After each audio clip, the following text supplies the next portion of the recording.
Release படம் வந்தது. So அதில் எனக்கு வந்து கில்லி பார்க்கலாமே அப்படின்னு சொல்லி ட்ரை பண்ணேன். ஸோ கில்லி அப்படின்னு சொல்லும்போது நான் வந்து தேட்டரில் போய் பார்க்கவே இல்லை. என்னோடய ஸ்கூல் டைமில் தான் ரிலீஸ் ஆச்சு. ஸோ இப்போ போய் பார்க்கும்போது இருந்தாலுமே நம்ம டிவியில் பார்த்தோமே அப்படின்னு யோசிச்சு நம்ம போனோம் அப்படின்னா வேறு லெவல் வைபாக இருந்தது.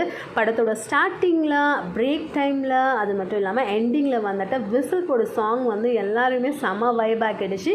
அது மட்டும் இல்லாமல் கில்லி படத்தில் வர ஒவ்வொரு சாங்க்குமே எல்லாருமே இப்போ டான்ஸ் பண்ணது அப்படிங்கிறது தேட்டரா இல்லை ஒரு பெரிய ஃபங்க்ஷனில் இருக்கோமா அப்படிங்கிற மாதிரி இருந்தது. ஸோ இவ்வளோ ஜாலியாக, இவ்வளோ ஹாப்பியாக ஒரு படத்தை நான் இது வரைக்கும் நான் பார்த்ததே இல்லை. நீங்களும் அந்த மாதிரி ட்ரை பண்ணியிருப்பீங்க அப்படின்னு நான் நம்புகிறேன். நிறைய வீடியோஸில் பார்த்தேன், பட் நான் நேரடியாக போய் என்ஜாய் பண்ணது இதுதான் என்னோடய லைஃப்பில் ஃபர்ஸ்ட் டைம். எனக்கு ரொம்ப பிடிச்சிருந்தது. ஸோ உங்களுக்கு பிடிச்சிருக்கா அப்படி இல்லையா அப்படிங்கிறத நீங்கள் சொல்லுங்கள். நீங்கள் என்ன படம் போய் பார்த்தீங்க? 90s கிட்ஸில் நீங்கள் ரிலீஸ் ஆன படத்தை இப்போது எப்படி போய் பார்த்தீங்க அப்படிங்கிறத சொல்லுங்கள். இந்த மாதிரி நிறைய வீடியோ பார்க்க சேனலை சப்ஸ்கிரைப் பண்ணிக்கோங்க.